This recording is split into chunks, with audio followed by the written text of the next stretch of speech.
Okay, well, hopefully this fixes the audio. Let me know as y'all are trickling in if it does or not. This is attempt number 3, and they always say third time's the charm. So hopefully that'll do it because we have got a lot to unpack with all of this.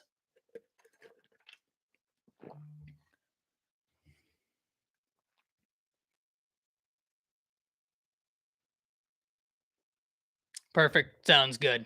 Great, great, great, great. All right. So now that the audio is good, now that this is good, we can jump into this. I was going to do a video, something more along the lines of normal, but for this right here, I just thought that the best way to do this was in a live because there is probably going to need to be some questioning. There is going to need to be some conversations. There's a lot for us to unpack here. There's a lot that I agree with Nick Saban on. There's some areas where I disagree with Nick Saban on. There's a larger point that we're all missing in all of this because of the way the information was packaged. And I really can't wait to get into this because, as some as you may know, this is my background argumentation, packaging information like this so that it's compelling and being able to advocate off of it. So, having said all that, let's finally get into it. Appreciate y'all coming in. We've got a lot to talk about. Let's dive into it. So, as everyone here knows, but we have to have a refresher. Last night, when Nick Saban was speaking to boosters, to donors, he talked about the current state of NIL in college football, the current capacities of NIL, what he likes, where he sees it going, and the concerns. Now, one thing before we jump too far into this is what are Nick Saban's concerns versus what does he not care about? What Nick Saban isn't mad about is name, image, and likeness in and of itself. Nick Saban is not upset with the existence of a system that allows for athletes to be able to profit off of their name, image, and likeness. He's advocated for this before. He's talked about the existence of this system before, and it's something that he doesn't have a problem with. The problem arrives with the unequal playing field, first off, with NIL. And secondly, the way NIL was supposed to be laid out and the way that it's actually going.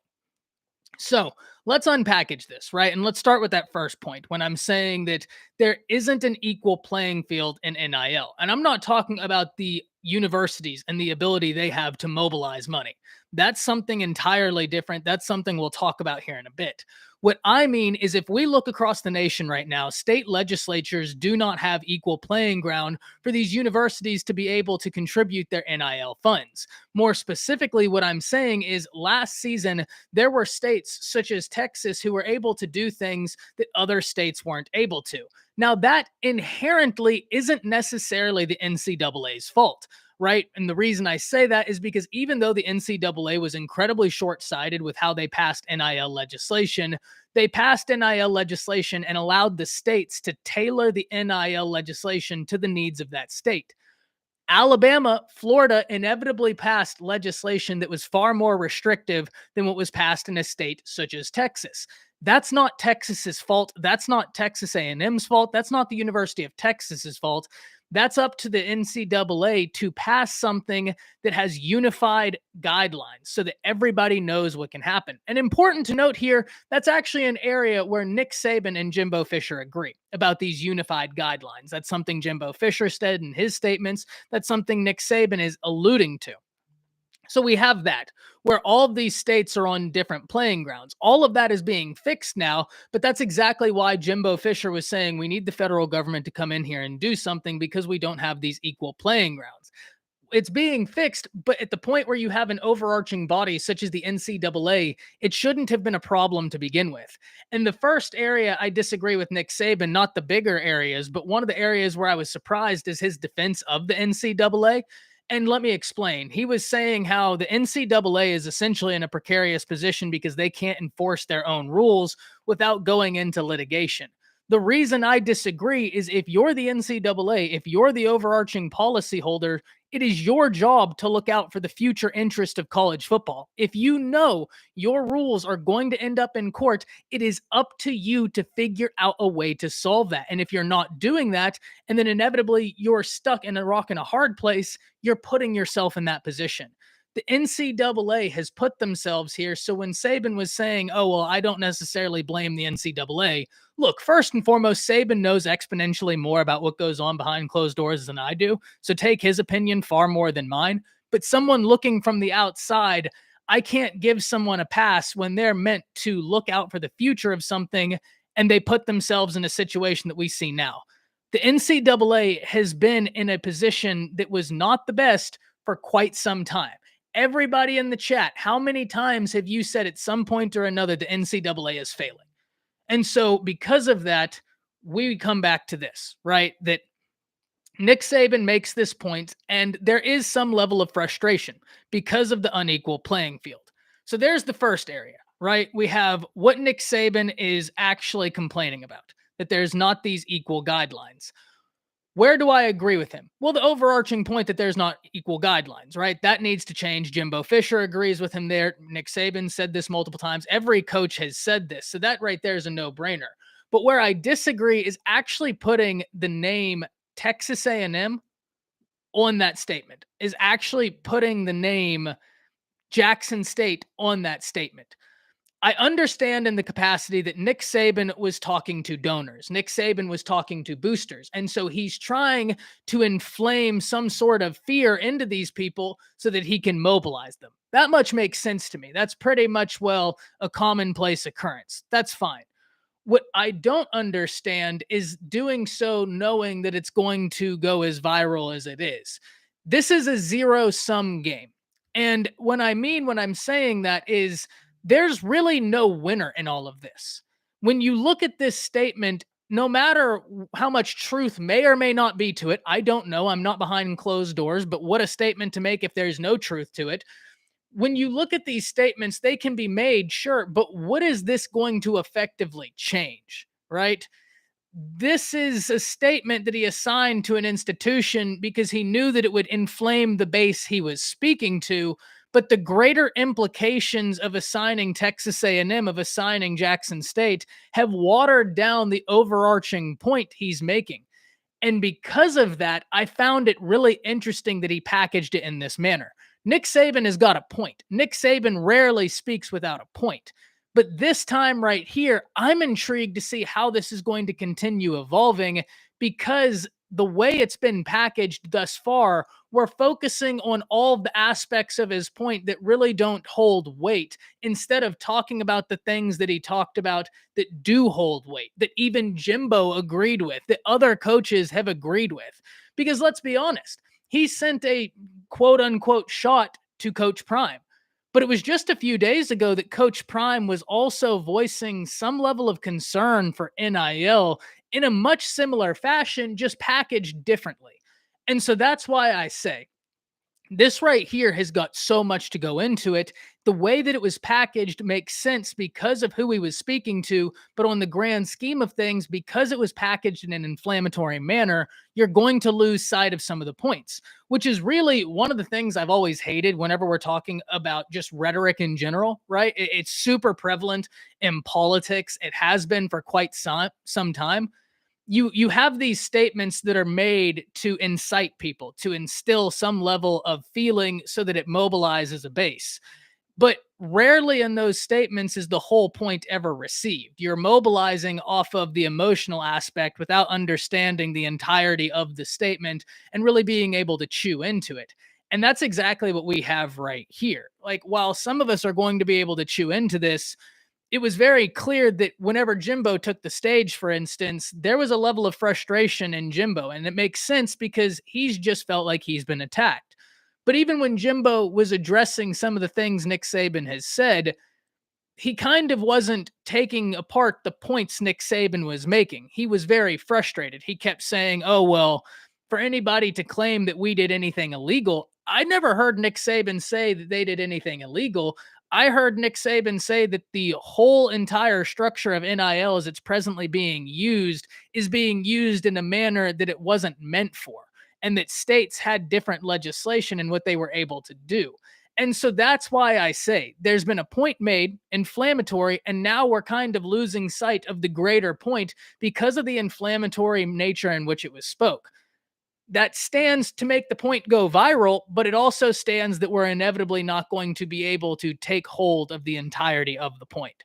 So this is a super perplexing situation because the point of all of this, there are so many things that go into this. Nick Saban doesn't have a problem with name, image, and likeness and its capacity for athletes to be able to profit. I've talked about this at length. I went to undergraduate at University of North Texas in Denton, Texas, where I still live. When I was at University of North Texas, I was able to compete for my school's undergraduate moot court team. I got to travel all across the nation and compete in simulated Supreme Court trials. And it was a whole lot of fun. Everything was paid for by the university, and we were a nationally ranked team. Like when I was there, we were ranked, I believe, sixth in the nation in undergraduate moot court, and a lot of institutions compete in this. It's a good time. I bring that up and its relevance to this because I was able to then go to the local high school and teach, and I could still be paid for teaching. I was able to then go and tutor people and be paid for tutoring. Even though I was somebody who was using my platform that the university had given me to be able to profit off of my name, image, and likeness, I could profit, even though the football players who were doing the same thing, who were contributing to the university making exponentially more money than I was, weren't allowed to see a dime. That never sat well with me. That didn't make any sense at all. And because of that, I've always felt like name, image, and likeness was something we needed. But at the point where it's being used for something that it wasn't intentionally intended for, that's where we have these problematic breakdowns. This is where we see these coaches going at it. And look, this isn't the first coach that's talked about this. Lane Kiffin, not too long ago, said something very, very similar. And now we're just kind of going around in a circle because this was rolled out with no foresight. Crossbow says, didn't Saban boast last summer that Bryce Young had NIL deals of up to 1 million? Yes, Crossbow, you're right. But this is why I said we need to understand the points that are being made and not kind of fall into the inflammatory rhetoric in which they were made. And what I mean when I say that is Nick Saban has no issues with name, image, and likeness. Bryce Young was already a part of Alabama and was able to profit off of the name, image, and likeness that Bryce Young had been able to accumulate. Geez, words are hard. He was able to profit off of the name, image, and likeness he was able to accumulate. What Nick Saban is talking about is guys who are still in high school being promised deals so that they can sign with an institution. That's what Nick Saban is talking about. That was not meant to be what name, image, and likeness was for, but inevitably that's what we have. And that's where we have these kind of war of words. This is going to be a slippery slope because I don't see this being fixed anytime soon. Nick Saban said that the NCAA should do something. Jimbo Fisher said that the government should do something. He's probably right, right? He's probably right that the government is going to have to do something because right now, this system isn't sustainable. And I think there is something to unpack in a lot of the tweets we've heard and seen that people are calling Saban hypocritical because he was playing quote unquote the game way back when. Look, if you talk to people behind closed doors, there's one theme you constantly hear. Everybody was playing the game. Everybody has been playing this game. NIL took the game that everybody was playing and completely flipped it on its head because now you're able to do things, mobilize things much quickly, much more effective. It only just completely took a situation that already existed, poured a lot of fire onto it, and then doused it in gasoline. I mean, so it's a compounding issue, but it's just the way all of this has been packaged to me that is so perplexing.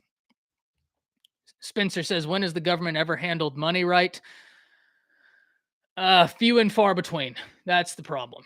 It's David says it's the before offers that are bothering people like Nelvin Shapiro back at Miami. True. Yeah, no, 100%.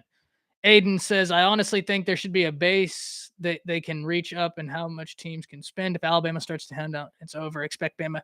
Well, here's the thing, Aiden. Like now you're actually competing with funds, right? And that's where NIL can grant parity is by the use of other institutions having the means to go and provide for their athletes to make it a more desirable location. The problem comes in the total lack of equality in the university's ability to generate those funds. Texas is always going to have more money than Arkansas. Or Arkansas is probably not a good example because if you really get into Arkansas, like they have the ability to mobilize a ton of money. We just don't conventionally think of it like that. So scratch Arkansas, bad example. When you look at the Waltons, when you look at Jerry Jones, scratch Arkansas. We can talk even Missouri. There's a better example. Missouri has been able to do some things in recruiting. Missouri will be able to get more recruits in because of NIL, but does Missouri have the same capabilities to mobilize an NIL platform that does a Texas or does an A&M? No, they don't. They will never have that ability. Not only because there's not as much money at Missouri, but also because of the media availabilities and the differences in that in the states. There's always going to be all of these inequalities. So we have to get to a point where if we're trying to establish parity in college football, we might have to look at what the NFL does and have salary caps where every team has X amount of dollars. You have that to divide amongst your players. You can spend it on a recruit. Go for it. But this is how much you have. Figure out how to manage the money then. That right there is going to be what I think we have to do eventually, especially if we keep going down this road. Because right now we're just trading shots. Nick Saban saying this, Jimbo Fisher saying this, and it's going to be a trip to nowhere. We're going round and around, right? It's almost like we're crabs in a bucket right now, where every time something starts to happen, we're just kind of pulling each other back in. This is a zero-sum game. And that's why for everybody at the beginning of this who said, oh, what could you disagree with Nick Saban for? As you see the sign behind me, I'm a diehard Alabama fan, love Nick Saban. I don't know that this was the most effective way to package this statement. Was it the most effective in order to generate headlines? Absolutely. No doubt about it. Was it the most effective in order to make change and meaningful change? Maybe not. But we're going to have to see. What do I know? Saban has been right exponentially more than I have been right. I don't discount that. And this is just going to be one of those situations that as time goes on, we're going to have to watch and see. But the interesting thing about this is how we have these points within these statements that are kind of being lost because of the rhetoric used to make the statements. And it's very analogous to politics right now. It's really, really similar to the political realm we have, where both sides of the political aisle make these statements that are used with such inflammatory rhetoric that we lose sight of the greater point being made, and we kind of just debate on these arbitrary issues all day long. While meanwhile, there's a larger point that's been made. We just can't see it because of how everything's been packaged. So that's where I kind of disagree with how this has gone down. I don't like that Nick Saban attached a name to it, right? I think that the same message could have been received by saying, hey, now that there's NIL, the NIL was meant to be for players to create value for themselves once they get here. There are teams in the nation, there are teams in our league that are not using NIL funds in that manner. There are teams in our league that are using NIL funds to actually pay recruits to come to our school, and that's not what this was meant for. And if we're going down this way, well, look, this is not going to be good. That's how it could have been packaged to have the same sort of effectiveness to say the same thing. Now, as you can see, the way I packaged it is not as fun. It's not going to lead us down these conversations right here. It's not going to lead us into a 10 o'clock emergency stream by Jimbo Fisher, but it serves the same purpose without all of the attention. And that's where I am, because I like to move in silence. I think as some of you have noticed this, I wait until something is official and then I speak on it because I just like to move in silence and watch things play out. This is going to cause the opposite of that to happen. Adrian says Saban just wants the players to actually earn NIL instead of giving it to them to come whatever is recruited them. And Jimbo attacked Nick Saban's name, the same NIL just last year, but everyone seems to have forgotten that. Yeah, I mean, look, this is the interesting thing. We have two people who are trading barbs back and forth. Jimbo is saying I did nothing wrong, like you can come and check us out, but Nick Saban is not the only coach that said something about this, right? Like there have been other coaches that address this. So obviously something is going down. I'm not accusing A&M of anything. I'm just saying multiple coaches have said something not only about A&M, and that's what we need to understand. We can't get watered down into this point and think that it's only a pinhole, right? That this is only a very small issue. This is not a pinhole. This is a actual landfill that now we need to try and work through. Don't lose sight of the larger issues here. And that's why I say I'm not a fan of how all of this has been packaged. Um, I'm not a fan of how all of this has been packaged at all because, as T. Shell says, Jimbo called Nick Saban a narcissist, right? That right there, like now we're just going to get into name calling, right? And we all know coaches are narcissistic people in their own right. Anybody that's played on a team, as I'm in Texas with the Texas Heat and the Flies are starting to come out, that's great. Anybody that's played on any sort of team knows coaches are narcissistic people across the board.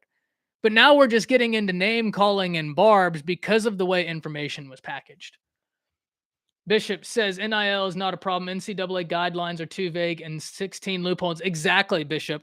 NIL, in my opinion, is not the issue. It's the way everything has been packaged that's the issue. That's a problem. That is not a good thing. Shane says all the big programs have been buying players forever. And Shane, look, that's one of the points I made because when you talk to people, like I have friends that are in the NFL, right? I've know people that have been recruited. I've talked to people that have been recruited that have gone through the process. One consistent thing I hear, and they never tell me names, they never say anything. They just answer the question when I say, "Is there a lot of gamesmanship that goes on behind closed doors?" And they say yes. Everybody plays the game. And we know what we're talking about. That's all they've ever said because there's nowhere else to go in that conversation. Everybody has played the game. This much is true. So, because of that, we need to understand where the frustrations are and aren't. And that's why I gave that whole soliloquy saying NIL isn't the issue. It's how this game that's always been played is now mixing with NIL, causing a much larger effect because of how you're able to go about it. Now you don't have to move in so much secrecy. You can move much differently. And because you can move differently, you can assimilate money so much quicker. And it's just wild. Absolutely wild. George says Jimbo, mad he got called out, but everyone knows that they paid that class over $2 million to come there. Look, George, I'm not going to say anything about dollar amounts, anything like that, because I'm just someone giving my opinion, right? And I'm not going to speculate into that. What I will say is just what I just said to Shane. I've talked to people, and what I always hear is everybody has played this game. Everybody plays the game. That's all I've ever heard.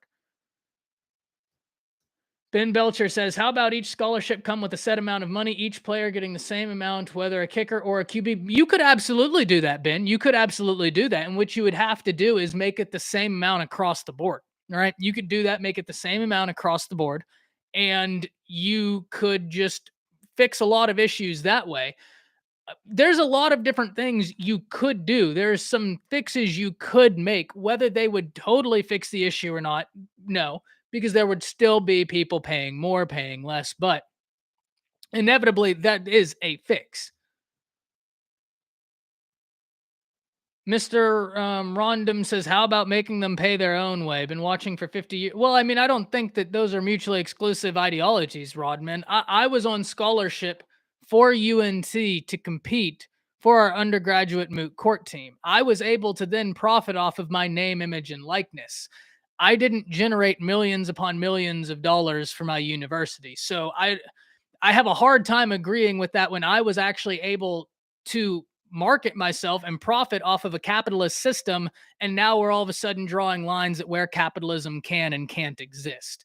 That kind of falls short for me. I get your point, but logically, I think now we're into slippery slopes. And I've always felt this way about NIL. I've always felt this way about NIL.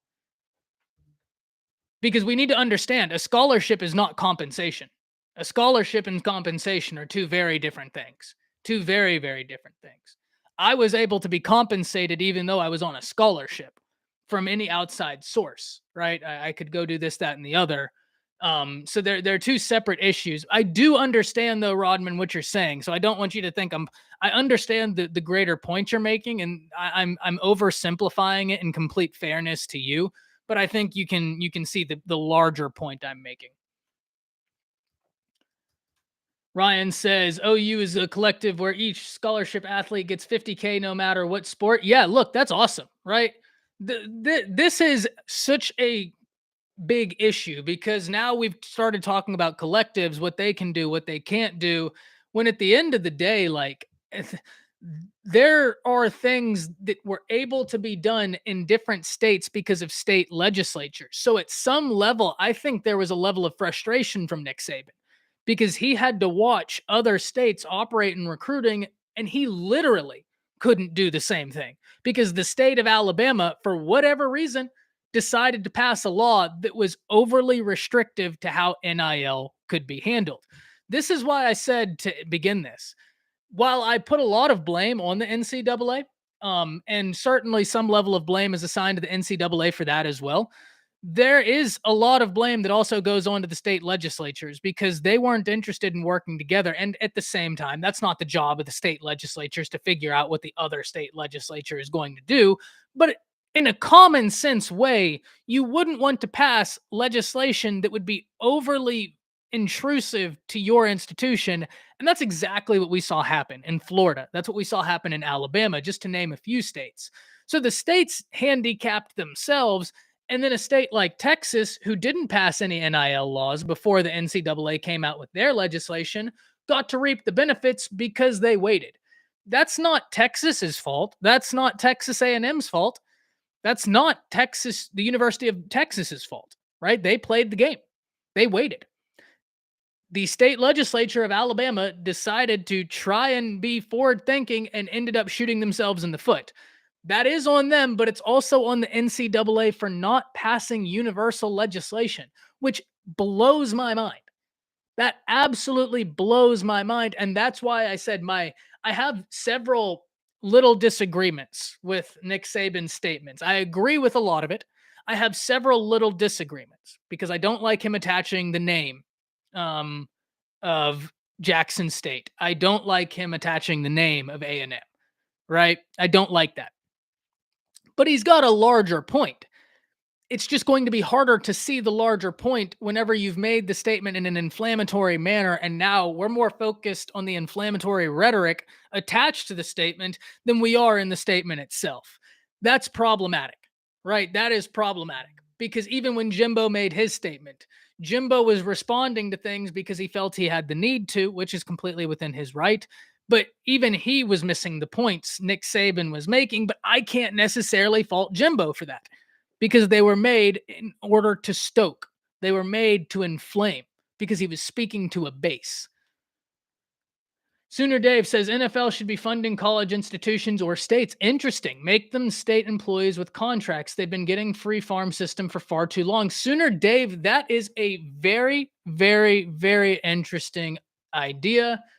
I would actually be interested in like hearing more about that. So if you have like more on that, like to expand about that, let me know because I really like that. I really like that at all. A lot. Why did Nick Saban start capping on Jackson State? These PWI are worried about elite players going to HBCUs. It will only elevate Jackson State. Look, in theory, it will, right? Like, and I agree with you. I don't know why he attached it to Jackson State. Now, you know, there were even things before talking about how NIL can help. But at the same time, while you're right, it's going to help a Jackson State and it will help HBCUs. One of the things we've heard right now is whenever I hear people saying like, oh, well, Jackson State didn't do this because Dion's not even paid this much. Like their athletic budget is like 1/10 of the claimed amount. If that's true, then you are hoping that the structure Nick Saban is speaking about for NIL is put in place. And that's why I said EUC. Right now, we're in between a rock and a hard place. Nick Saban made a statement that has salient points in it, but because of the inflammatory rhetoric that was used, we're losing sight of it. Nick Saban's greater points is we have no equality in the structure of NIL. We're never going to have equality in NIL, but we don't even have states that can do the same things. Different states can act differently. And because of that, there is going to be a loss of parity where this was supposed to make up parity. So, in its current capacities, will it help HBCUs? It will initially, but for how long, I don't know. And it should help HBCUs. If everything is done right, it should. And I hope it does. I thought it was awesome when Travis Hunter went to Jackson State because I think that that would be a really cool thing to see happen. But it's very complex, SWGA, and you're right. I don't like that he called them out either, but I think it'd be cool to get to talk to you, to get to talk to so many others, because I think we could come to understand there is a larger issue here that he's speaking on. It's just being missed because of the way that it was packaged. Shane says we need a federal law to regulate NIL. Each state having different laws. Absolutely. It look, and this is why whenever Nick Saban was like, "Oh well, I can't completely blame the NI or the NCAA," that was when I was like, "Coach, I rock with everything you say, but like, sure, the NCAA is going to have a hard time regulating this, but the NCAA, it's their job to look out for things like this. They put themselves in this situation by lack of foresight. So, I mean, I do have a lot of blame to assign to the NCAA. I have a whole lot of blame to assign to them. How long until another organization is formed that isn't? Honestly, at this point, I think it's happening. I think it's actually happening behind closed doors. I have nothing to say that, but yeah. Duck says, I wonder if the federal government will actually get involved, and even if they do, how much do you really trust them to handle it correctly? That's a good point, Duck. I mean, that's a very real point.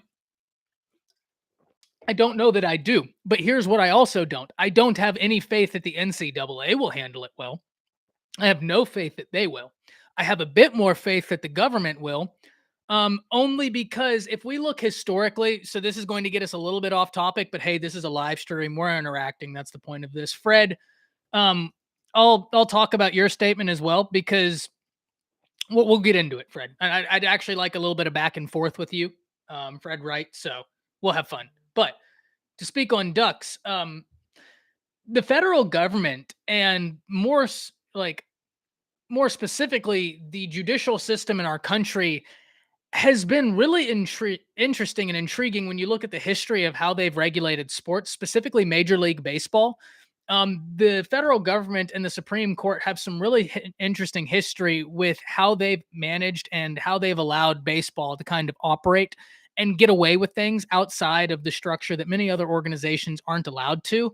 And one of the things that the court said at the time, and granted, this was way back when, like 20s, 30s, what have you. One of the things the court said at that time was that because baseball was considered America's pastime, they were granted certain exceptions because of the importance that game had on American culture. I don't know about y'all, and I'm not saying baseball is bad because I like me some baseball, but baseball is not America's sport anymore. It's not. Football rules the American culture in terms of sports. When you look at the amount of people watching, when you look at attendance, when you look at just the general intrigue, it's football. So because of that, Duck, I have seen the government do some intriguing things. I won't say great. I'm not look, I'm not saying they've done a great job, but I have seen them do some things that I found very interesting there. Um, Fred says Little Nicky is the biggest crybaby in sports today, and he has no self awareness at all. So, Fred, look, I think that there is some level of concern to what Nick Saban is saying, right? I don't think that there's anybody that would disagree with that, but I think the concern Nick Saban has is not being received, and people are thinking it's placed elsewhere. So, here's what I mean when I say that. Nick Saban, much like all these college coaches, have always played the game. Nick Saban is now complaining that there is an incredibly unequal playing field that they have to try and adhere to, that there's no real end in sight to. Um, and he's not necessarily crying because we've heard Dabo Sweeney say the same thing. We heard Deion Sanders a week ago say the same thing. We've heard multiple other coaches say this. So this isn't a novel idea. So it's not like Nick Saban is just out here crying about this. He's echoing the sentiments of so many coaches, both that have attached their name and that haven't. Ryan says we need a power system.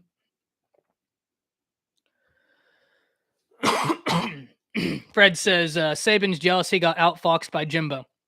Look, that's there is some level of concern, and I'm sure that Saban isn't happy because, like I said, Fred, this is where we need to actually understand and talk about facts instead of like inflammatory rhetoric, because there was a lot that they weren't able to do, right? Um, in terms of what the state allowed that Texas was able to do. And good on A&M. Look, if you're allowed to do it, good on you, which is kind of perplexing why Jimbo is so averse to the idea. And I don't know if y'all noticed, but when they asked him, do you want them to come in and look? He was like, I don't really care. I'm not Jimbo and them. I don't think they've necessarily done anything wrong. If that's what the law allows you to do whatever you do. Right? Like that's my mindset on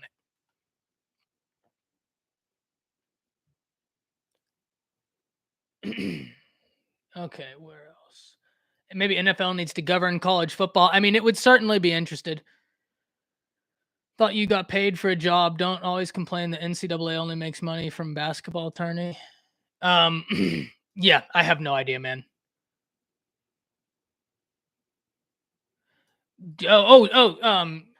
GOJ says Jimbo is well within his rights to turn up. He did what he was supposed to do to defend his name and program. I don't disagree at all. What I will say is what I will say is whenever he kept saying, like, you saying 17-year-olds broke the law, that wasn't the point. And that's why I have such a problem with how the rhetoric was packaged, because we've lost sight of the point. Um, Nick Saban has a larger point, and even in Jimbo's speech, Jimbo was agreeing with the larger point Nick Saban is making. It's just the way the point was made, it doesn't make any sense.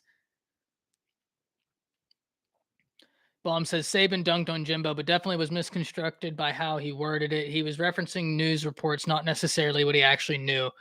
Yeah, I exactly that. He got, did you hear about Ivy? Yeah, so I got a video coming out. I could actually publish it right now. The Oklahoma pickup. I'll do that right now. Why not? We're all on here. But this whole system is, what's that phrase? It's built on a house of cards. That's exactly where we are in college football right now. It the whole thing, I mean, this is something we are going to be talking about for days on end. It's not something that's going to end today. I was going to do a video about it. Um, I said this earlier. I was going to do a video about this when I first started the live stream, but the whole reason I didn't is I thought that this was a better setting to do this. I could actually just take a portion of this, package it into a video, and go from there. So yeah.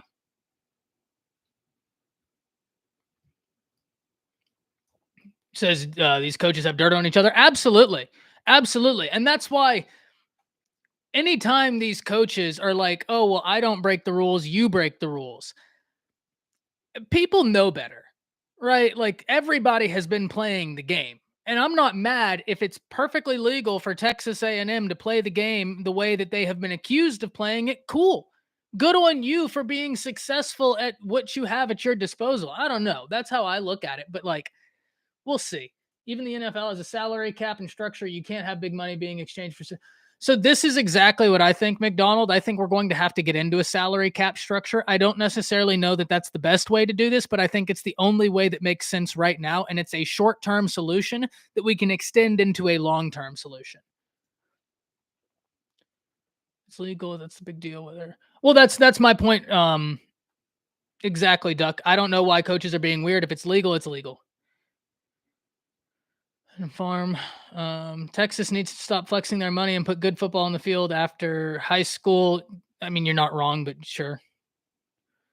Um, you're not wrong at all, Tier, but I mean, there's a lot that goes into that. Fred said Jimbo learned from the best and dirtiest recruiter ever. Well, look, like I said, man, I've talked to too many people, and it's just the game has been played by everybody. It's not something that anybody we know started. This has been around for much longer than that. GOJ says I was on the job for 22 years, USN. Nathan says it's a mess, no rules or regulations. The NCAA is a joke. It absolutely is. With all due respect to NFL, should not get involved whatsoever. There would not be enough oversight to handle something like that. Then you would have the university favoritism and widespread collusion. Sure, you're not wrong, David, but I also think that a lot of those arguments could be made for almost any structure we get into. Like we're obviously going to have to modify whatever structure we do. Like if the NFL were to get involved, even though I'm not advocating for that, I definitely think that it's interesting. We'd obviously have to modify it. Why respond? There's no rules. It's legal. Only a hurt dog holler. Well, here's what I'll say, McDonald. I don't mind Jimbo responding at all. If he feels like it was necessary for him to respond, then it was necessary for him to respond. I don't mind the response at all. Not at all. Because he felt like he was attacked. Whether he was or not, we can have that debate. This is exactly why, though, I said I think Nick Saban could have made, in all of his wisdom, because I'm not saying I know better than Nick Saban. I'm a guy who loves college football like y'all love college football, and we just happen to talk to each other about it, right? That is what it is. I don't know better than Nick Saban. I'm not going to pretend that I know better than Nick Saban. I'm not going to pretend that I know better than Jimbo. But the point is, I do know how to package arguments.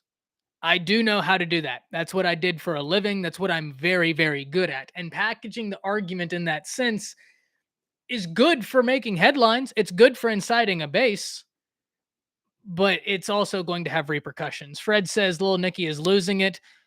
I mean, I wouldn't say that. They just played in a national championship with a team that had a lot of turnover. So if that's losing it, I mean, that's pretty much, well, every other team's best case scenario they'd take 7 times on Saturday is having the amount of turnover that Alabama has had and still make it there. So if that's losing it, I mean, Nick Saban losing it is still leagues and light years better than a lot of others. So that's why I just have a hard time adhering to that. David says you would have to separate universities. True that there's already favoritism inclusion without who likes. Said there needs to be split. Yeah. 100%, Dave. There's a lot that would have to go into this. Does the NIL not give us a little bit more parity, at least with the big schools? Okay, Ben, I love this question because it does and it doesn't.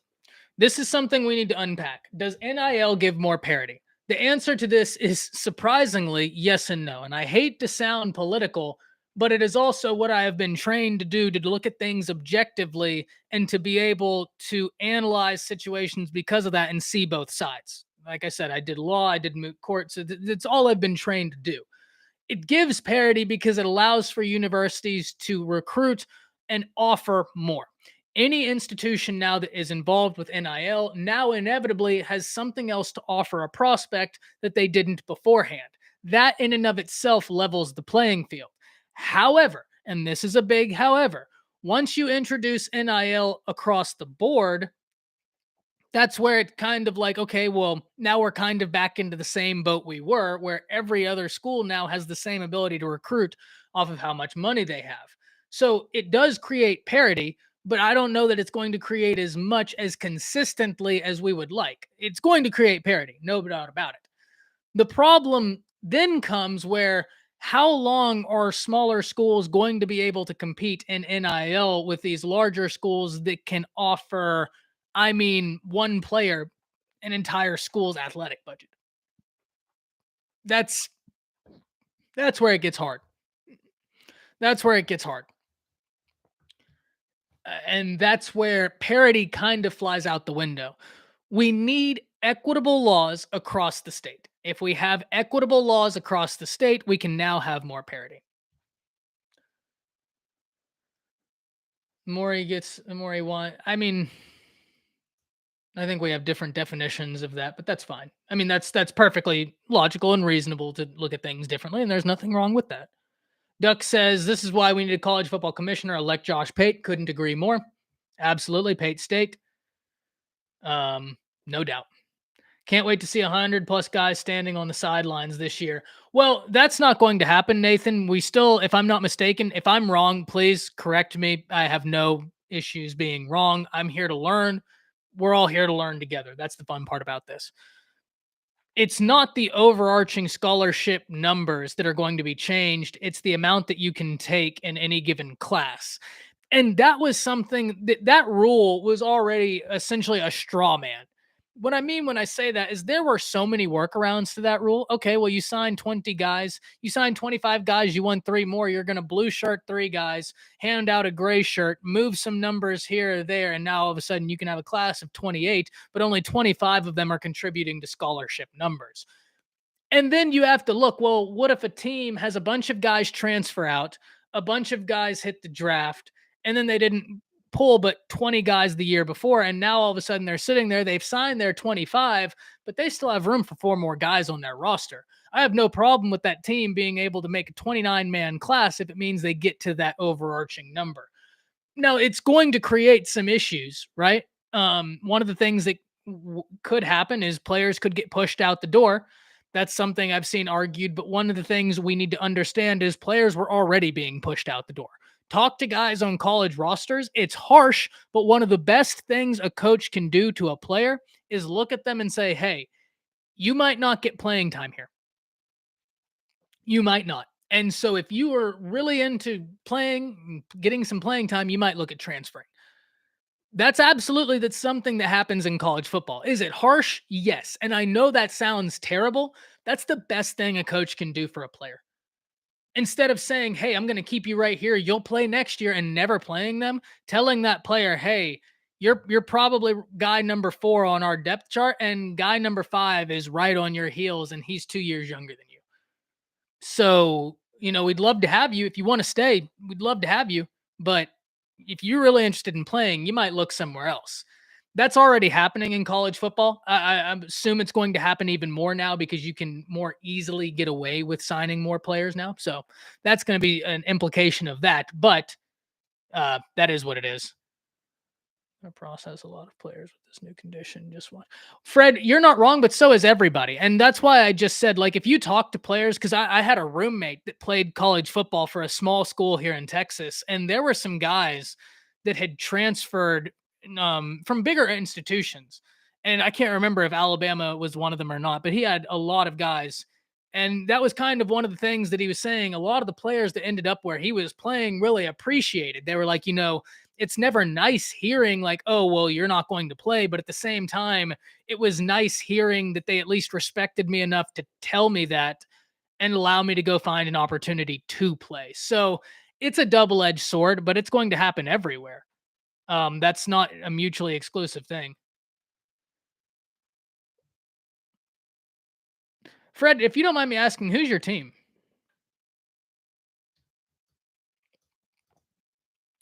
Daryl or Darnell says, I honestly think Jimbo is mad that he's paying up every year for 9 wins. Look, I think that Jimbo is mad for a reason. I'm not mad at Jimbo being mad. But at the same time, I feel like in all of this, a point has been missed. And that's where I think is the most just intriguing area of this all. What does this mean for smaller schools like North Texas or Tulsa? They seem screwed. And Nathan, this is where I've always been with this. I graduated from the University of North Texas. I graduated from there. I was just on Sonoy Valente, great content creator, guys. Fantastic content creator, makes group of 5 content, specifically focusing on the UNT Mean Green, where we both graduated college from. Great guy, good friend. I was just on his program. And one of the things that we were talking about was that NIL will allow for UNT to be able to pitch to more guys because they can say, oh, well, here we are. We can talk about this. We can do this, that, and the other. We can offer you this amount in NIL. But do they have the resources to be able to match offers after that? The one thing that helps UNT, and if UNT can get out of their own way, UNT is an interesting case. I could spend a lot of time talking about them, but I'm not going to because I'd bore the living daylights out of a lot of people. If UNT can get out of their own way in a lot of ways, that would be the most conducive to success. But it is going to allow for smaller schools to be able to recruit and offer things differently. They'll inevitably be able to get more players.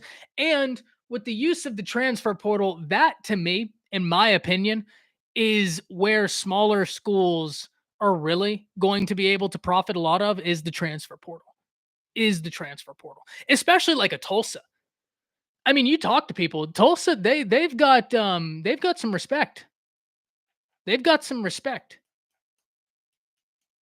Let's hear. My team is UNT on NCAA 13. I love my guys. Hey, my man, I got a lot of. Gabriel says North Texas never really cared about football, and you're not wrong. Kirby's visor says Saban is Ric Flair and Jimbo is Dusty Rhodes, and you're a fool. I love that though. Ben Richardson, I wonder how many times we're gonna see schools make overnight turnarounds just from okay teams. USC. Oh, that's look, and that's the thing. The transfer portal, in my opinion, is huge in that, right? In the video I just released talking about Oklahoma's edition, I actually kind of hint at that at the end of it, right? When I'm talking about how when you look at this, the transfer portal is going to allow for teams such as USC, for teams such as an OU to be ready now. Now, I'm not saying college football playoff, win at least. I'm saying massive jumps for USC at least. OU is already OU, right? So, like, I expect OU to repeat the season they just had. Fred, who's your team? I'm really interested in that. Mason Fine is the GOAT. You're 100% right. Chavez says we're playing players big money to stand on sidelines because half of them won't play. What's the motivation to get on the field and actually score TDs, sacks, etc.? Good question. Good question. That is a really good question. Darnell says Michigan State. Yeah, 100% Darnell. 100%. That's the argument right there. That is the 100% correct argument. Michigan State. Because if anybody then says, well, look how that turned out. What do you mean? What do you mean? Look how that turned out. They instantly improved. That is 100% the argument is Michigan State. To sit down and talk with you about UNT. I graduated from there and also have my reasons why they can't get out of their way. Gabriel, man, anytime. When did you graduate? Let me know that. Because yeah, I graduated from there, competed in undergraduate moot court. So yeah, it was awesome. David says USC dominated the transfer portal thanks to OU. Look, you're not wrong, David. They certainly got their haul from OU, but they've also been quite successful outside of that. We have to recognize that. Fred, you are just throwing shots saying Kirby is done. I'm really interested in who your team is. Because you're just taking shots at everybody, and I'm here for it. My gosh. My guy is out here feeling dangerous this morning. Oh, Kirby, Fred's not a Bama guy. I have no idea who he's pulling for. He's sending shots at everybody, and it's awesome. Hey, go against the grain. It is what it is. Sorry, just throwing shade. No. I get it. It is. I hear you. Nathan says Georgia isn't going anywhere. No, they're not. They're 100% not. You graduated from 2019. Oh, that's awesome, Gabriel. I graduated in 2020, right as the pandemic happened. I actually got to walk the stage at the end of 2019 in December because I had all my family moving from Texas, or my mom at least. That's all. She's moving from Texas to Virginia, so they let me walk the stage so that she could see me and my family could see me as they helped with the move. Fred says you're an LSU Tiger. Boy, Fred, you are creating the chaos. No doubt you are, but I was expecting something a little bit different than LSU. You're out here throwing a lot of shots. And LSU, hey, I love it though. I love it. If you're going to throw the shots, be sure you can take them. I'm about it, Fred. You're in here having fun. What is it? What are you going to do? I'm about it. But guys, we've gotten a little bit off point. We need to kind of go back. I need to do a more structured view on this because this is probably going to turn into a video. So we're going to kind of do a synopsis to end this video out of everything that's been said. I'll finish it out with one last little bit in the comment section because y'all have been great. Y'all have been awesome. And we're just going to go through one more time. That way I can patch all this up, put it in a video that'll be out later today. It'll be good. But what we've seen the past few days have just exemplified the craziness of the college football season, and we haven't even started yet. You want to talk about what the past year has given college football? I mean, you're talking about NIL, you're talking about the transfer portal, you're talking about the fireworks we got on the field, and now the fireworks we're getting here. I am just hard pressed. hop down in the comments, name me a college football offseason more inflammatory than this one, because goodness gracious, this has been wild.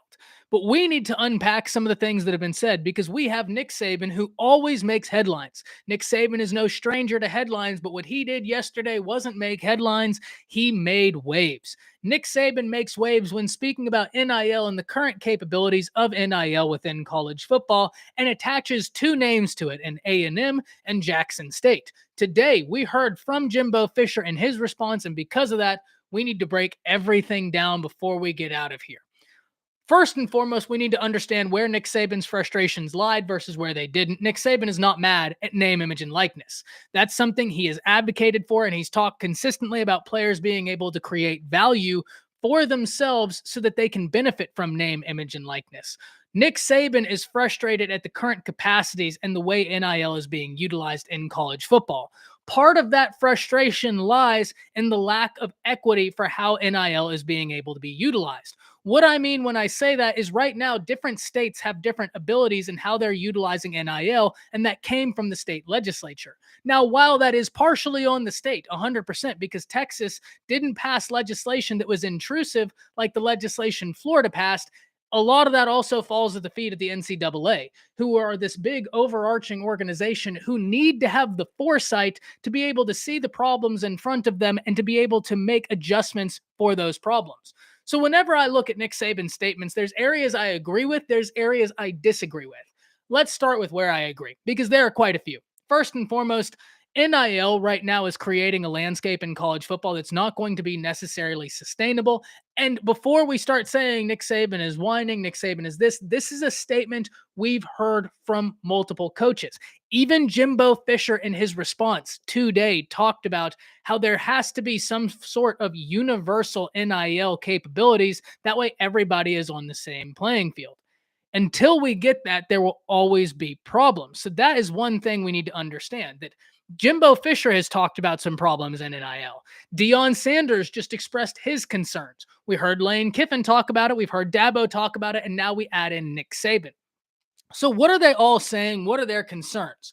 Well, their concerns are simply this, that we have a system that has next to no oversight and even less ability to create any oversight. Because as Nick Saban pointed out, the NCAA has now put themselves in a position where they're in between a rock and a hard place. Everybody wants them to make these sweeping changes to NIL, but the NCAA knows they've waited so long to do anything that the second they do so, they're going to end up in litigation, and that's not a war they want. Remember the NCAA versus Alston just last summer that was decided on June 10th, if I'm not mistaken, and June 20th, the NCAA legislation came out. I might have the dates wrong. I do know that it was a 10-day turnover, though, before the NCAA heard their case in the Supreme Court, or the NCAA had their case heard in the Supreme Court, I should say, and we saw the Supreme Court set their sights on the NCAA. That's where all of this started. So the NCAA has created something because of lack of foresight. So there's the big issues. It's not just a Nick Saban thing. This is not Nick Saban whining. This is something we've heard from other college football coaches. Deion Sanders, Jimbo Fisher even hinted at this in his response to Nick Saban, Lane Kiffin, Dabo Swinney, and now Nick Saban. That's where I agree with it. Is right now we're not in a sustainable playing field because of the lack of foresight we have and because of how the NCAA has put themselves in a rock and a hard place. Teams are inevitably going to take advantage of any opportunity they have given to them. Where do I disagree, though? I disagree with Nick Saban in the sense that he attached Texas A&M and Jackson State to this, because now we're using rhetoric that is going to inflame. And inflammatory rhetoric serves a purpose. And the purpose we need to understand is who Nick Saban's audience was. What was the setting? And that clears a lot of this up. The setting was boosters. The setting was donors. Nick Saban was trying to instill some level of fear and in trying to instill a flame into the boosters, into the donors, so that they can kickstart their newly founded NIL collective now that the state laws in Alabama have been repealed, replaced, and now they can do things that other states are able to do. So that's the first thing, right? Now, and Alabama is able to do that. Nick Saban was speaking to a group of people, and his statement was calculated. I don't disagree with making that calculated statement to that setting.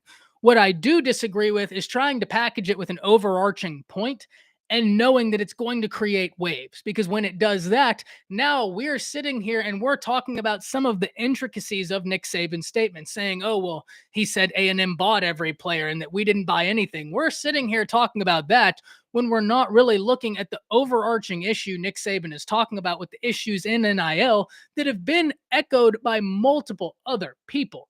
So that is where I disagree. Because of the way this was packaged, we're now losing sight of the real issues in front of us and how to best address those issues. The other area that I'm kind of just on the fence about is whenever we're talking about what this means, right? Whenever we're talking about how is this future going to solve itself, by saying that, oh, well, the NCAA is somewhat, kind of tied, we're kind of giving the NCAA an excuse for their lack of action heading into this. How many of us have ever said, well, the NCAA isn't doing their job right? And here we are. So right now we have a statement that some are completely for when they look at Nick Saban's statements. Others are calling them hypocritical. The reason I think a lot of people are calling them hypocritical is because the way the statement was framed left a lot open. And we know that in college football, games have been played for a long time. I'm not here to talk about anything. I'm not here to accuse anybody of anything because I'm just somebody who gets to talk about the game I love with y'all. I'm just somebody that sits here and gives my opinion and analyzes situations. The situation I'm analyzing in this, though, is that a point was made, packaged in an inflammatory way that now we're talking about, oh, is Nick Saban hypocritical with the point he's making? Because has Alabama been doing X, Y, and Z? Is Nick Saban this? Whenever we should be listening to the overarching point. And because it was said that way, now we have a response from Jimbo. What all of this does mean, though, is that we are set to have one of the most entertaining football seasons I can remember. I can't wait for that matchup. I can't wait for SEC Media Days because this is something that's absolutely going to be talked about. But we need to understand that there are a lot of different ways to look at this. And right now, this statement is being taken in ways that I don't know that Nick Saban necessarily intended, but because it was packaged in the inflammatory manner it was, inevitably, here we are. My biggest issue with inflammatory rhetoric is right in front of us. Is it effective? Absolutely. Absolutely is inflammatory rhetoric effective. It makes waves. It goes viral, right? Like, look, I'm not going to say anything political here, but there is a political speaker that is largely popular who has talked about this before. And it's kind of one of the things I have not an issue with them, but it's kind of my same argument. He talks about how he likes inflammatory rhetoric because of its effectiveness, and he's not wrong. It is certainly effective. I don't care for it though, because while it's effective in generating conversation, I don't necessarily think that the dialogue and the conversation that it generates is effective to solving the end goal. That's my biggest problem with all of this. So, very interested in seeing what happens now. I'm going to be chopping this last portion up, turning it into a video. So for those of you in the live stream, I'm going to answer some questions now. For those of you watching this in video form, thank you for tuning in. Hop down in the comments. Let me know what you're thinking. We'll have a conversation about it. But that's it. See ya.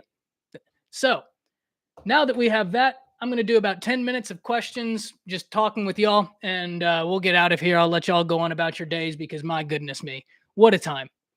Kirby says dogs on top. Can't wait to see how y'all replace that defense, man. Hey, Kirby, I want to know, who are you most looking forward to on that defense for y'all next year? Sooner Dave said, funny how OU is always involved with the changing landscape. Yeah, 100%. Blue Bloods typically are, right? And that's kind of always been my argument with Blue Bloods, is that we can always expect for ebbs and flows in college football. Oklahoma had a point where they were, almost a lock at the beginning of the season. Which three teams are going to make the national championship? Oh, Oklahoma. Yeah, that was a safe bet. Now we know Oklahoma is going to be a good team. We know they're going to have a winning record. They might not make the national championship, but that's the ebbs and flows of college football. What's more impressive, because those ebbs and flows are national and they're natural, I meant to say, right? College football is a lot like this, like a roller coaster. It's great to find yourself on top.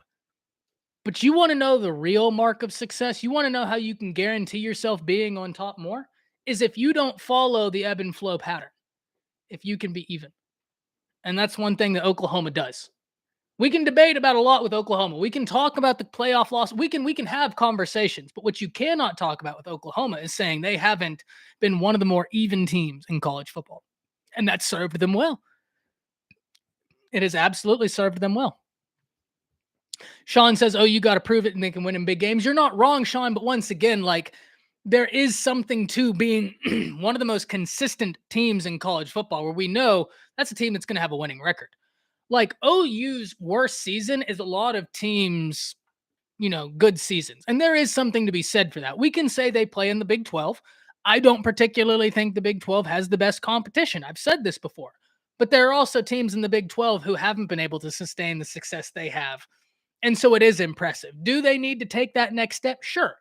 But I also think we as fans don't kind of recognize how hard that step is to take. It's very difficult.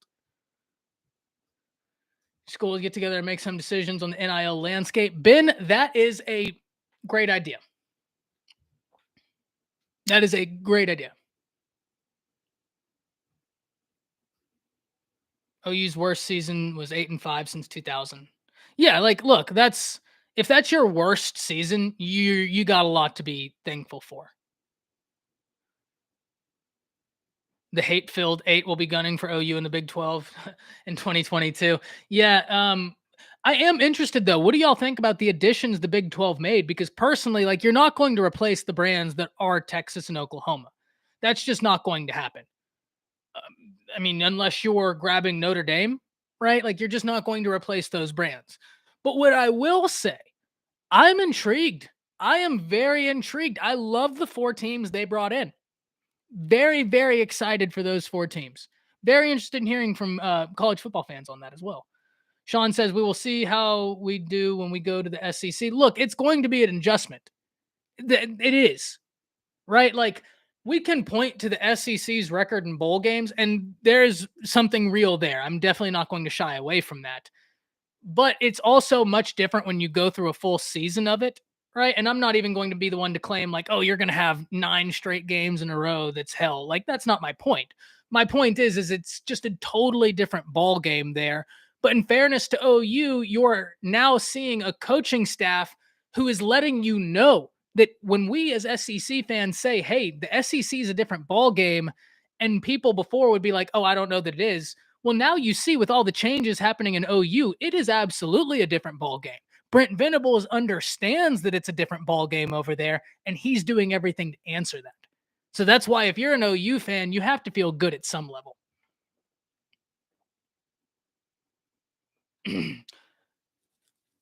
I'm anxious to see how Venables shapes the OU program. So far, so good.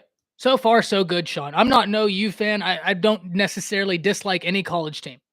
That's my weird thing, right? That's if y'all want to know my little weird quirk, Alabama's my favorite team. As much as I love Alabama, I love college football more. I don't necessarily dislike any college football team. I think that has a lot to do with the background I have in like speech and debate, moot court, because I've always had to see things objectively and from both sides. And so that's why even with Nick Saban's statements, I agree with what a lot Nick Saban said, but at the same time, like I disagree because I think that there are points that are going to be lost, and I think that's a shame. Should the NCAA adopt some of the NFL's guidelines? I think the NCAA has got a lot more to worry about than that, but I think if there's an organization that is successful, the NCAA needs to look at it. And that's not to say that the NCAA isn't successful, because that wouldn't necessarily be true. They're a profit-driven organization. Their profits are super high. Interest in college football is super high. That's not necessarily all to do with the NCAA, but you get my overarching point here. So yeah, I mean, I think any organization that is lasting and sustainable is something we need to look at. As a WVU fan, I think the Big 12 would be more competitive, obviously, but I'd rather be in the ACC. Interesting. I've always really wanted to hear from West Virginia fans on that. That's actually something that's always been so intriguing to me, because when you look at these pods, right, you can argue that like, oh, well, the SEC, it's regional. But is it? Is it? It is. It is. But to a point, right? And now you have West Virginia in the Big 12, which I love for the Big 12, NyQuil, I have to admit. I have to admit, but I don't disagree with you at all. SMU should join the Big 12. I was actually very surprised they weren't one of the four. The Pac-12 doing away with divisions. Will they? I think there will be a team come to prominence, but I think we're about to see a three-team race. I'm interested to see what happens with Utah. Utah is a team that always flies under the radar. Utah is a team that is always pretty good.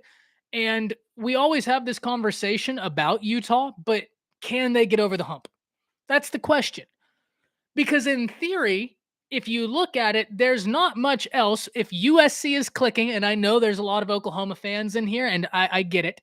That's not a popular opinion, but guys, you know me, I have to keep it real. If USC is clicking, there's nothing Utah offers that USC doesn't. Same can be said with Oregon, right? If Oregon is cooking, they can offer everything Utah can offer in a perfect world. If that happens, if those teams get right, can Utah compete? I don't know. I don't know. I would love it if they could. But I think we're really showing down for a two-team race in the pack, and it's not going to be a whole lot different than what we've seen, I don't expect. That's at least my opinion on it. Used for when a company used a student, it's not for paying players when they pick a school. Exactly, Tim. 100%.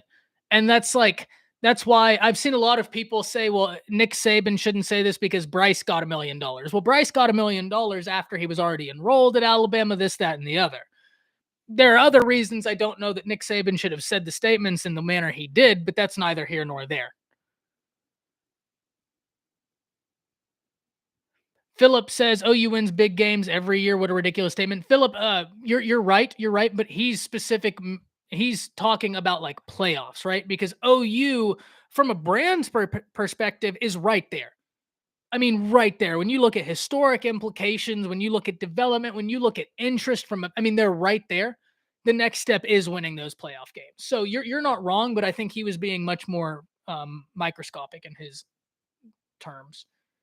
Need to drop the conferences and let 8 teams go to the playoffs. I'm fine with an 8-team playoff, except USC. Saban using the media to talk to his boosters to pay out more money. That's 100% true. 100% true. Fortunately, but when Maryland, that they would accept us. I'm interested in y'all's thoughts on Maryland as well. I'm very intrigued for Maryland. I've always had a bit of a soft spot for the Terps.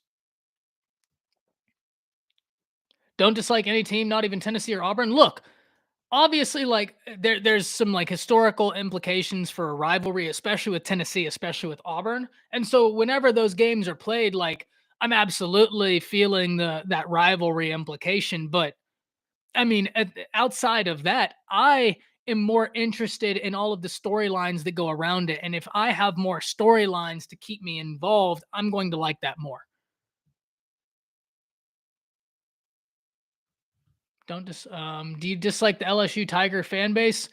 Not necessarily. Look, I love I know people that are LSU fans that are awesome. I mean, I know people that there are bad apples in every fan base. And I don't know the whole of the fan base, so I'm not going to like paint an entire fan base for the actions of whatever percentage, but yeah. I mean, there are bad apples in every single fan base. I mean, I get on Twitter half the time and I start looking around and I'm just like bashing my head into a desk because I'm like, what is being talked about here? Goodness. NCAA is the national company against athletes. I love that, Sooner Dave. Absolutely love that. Sarah McCoy says OU and eventually UT will adjust to the SEC. Just a matter of time. Venables and Stark understand the SEC. No, I completely agree with you. I do completely agree with you. I think that it will be a feeling out process. And that's why whenever there was a lot of like gawking when someone, I forget who it was, but they said that Texas and OU won't win an SEC championship in the first 3 years. And a lot of people were upset about that. I don't think that that's just like a crazy statement to make. Only one team wins an SEC championship. I mean, when you look at what Georgia's done recruiting, when you look at Alabama, what they've done recruiting, like there's a big difference between a top 3, 4, 5 class and a top 10 class. But having said that, there is a lot of understanding from the coaches. There's a lot of understanding in how to recruit those landscapes. And so I do believe they're going to adjust. They're going to adjust because they have to. Texas is the most delusional fan base of all time. You know what, though, Keaton? I was actually just talking with someone about this, not about Texas, not about Texas. I don't want to, that came out wrong. But I was actually just talking to somebody about delusional fan bases, and that's what makes this fun, man.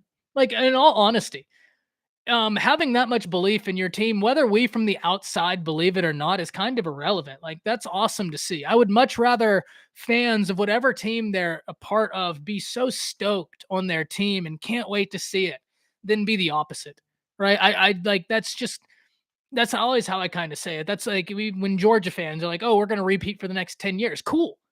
We can disagree. We can have a conversation, we can have a debate, but I would much rather you feel that way and feel that jazzed on your team than being like, "Oh, well, we got our one and now it's back down to whatever." Because then it's like, "Okay, well, I'm not very interested." SMU, they'll let this happen and just never.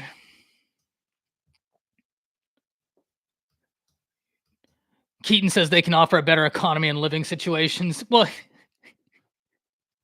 they certainly can offer better cost of living. You got me there. Touche, Keaton. Touche. 1-0, Keaton. You got me. 100%. I love that. Do the four squads that we are brought into the Big 12 make the conference better? I don't think they do. Great question, Baylor McCracken. Great question. I actually want a little bit of back and forth with you right here. So if you're still in here, hit the comment section because I'm about to ask you a question. And I hate that I'm about to do this, but you can tell I have a background in moot court debate and law by asking this next question. How are we defining better? I ask that because are you going to be better without Texas and OU? No. You're talking about two of the biggest brands in college football, two of the top 10 biggest brands in college football. You're not going to be better without them. From a recruiting standpoint, from a national interest standpoint, from a monetary standpoint, you're not going to be better without them. But do the new moves create more parity for the Big 12? That remains to be seen. But I do believe there's a plausible argument that the answer to that question is yes. And if we're basing, is it better off of the parity within the league? Possibly. But that's why I ask, what's our definition of better? And I understand that sounds like a cop out. This is the way my mind works. Now y'all are getting kind of internal into my mind. I love OU, but outside of Ohio State, the schedule OU has had has made it.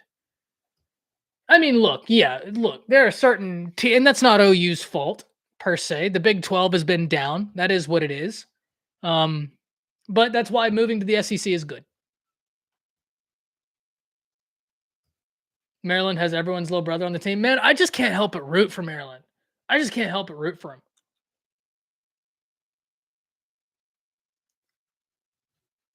Back in the day, you received money. Yep, exactly. LSU is one of the hardest stadiums to play in. I've never seen a game in Death Valley, and that needs to change. Really would love to see a game there.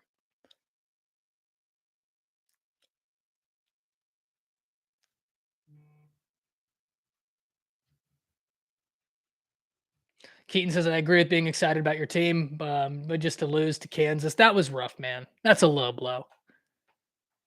They have enough problems. Let's let them forget about Kansas for just a little bit. A little bit. They've got a lot of problems. Lincoln Riley started. Maryland needs better uniforms. You're not wrong.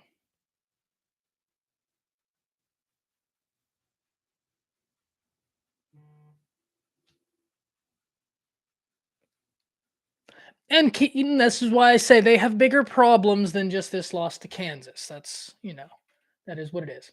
Matt says, what did I miss? Nothing much, man. We've been talking about this. I have a portion of this video that I'm going to chop up, publish, throw that out there. But we are going to just keep it up,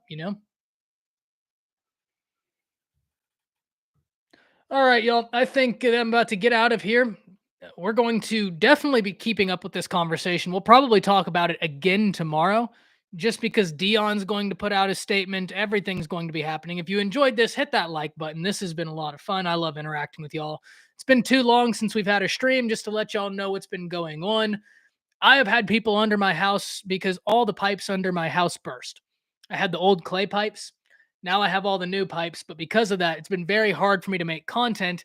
And I forget which video, but if you actually go to one of the very ends of one of my videos, you can hear the saws under the house, and I just break out laughing, and I'm like, all right, whatever, I'm not even going to edit this one. It took me 3 hours to do a 5 minute video because I had to stop start with the saws. So that's where I've been. But now that's done, we're ready to get things back on track. Great time, y'all. Hop down to the comments, let me know what you're thinking. Drop a like. I'm going to chop this up, put it in a video. Be sure to watch that video once it comes out, because there's inevitably going to be a lot of comments there, a lot of conversations. Y'all don't want to miss that. But that's it. See ya.